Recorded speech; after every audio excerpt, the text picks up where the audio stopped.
Hello friends, in this video I will show you how you can remove this rear seats on Mercedes.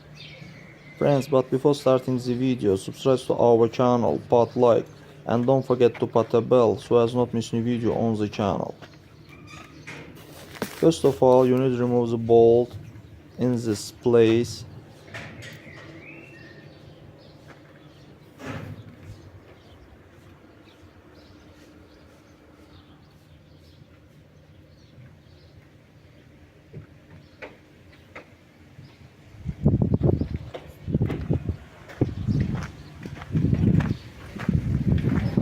And after that, remove this bolt in this place and remove the seats.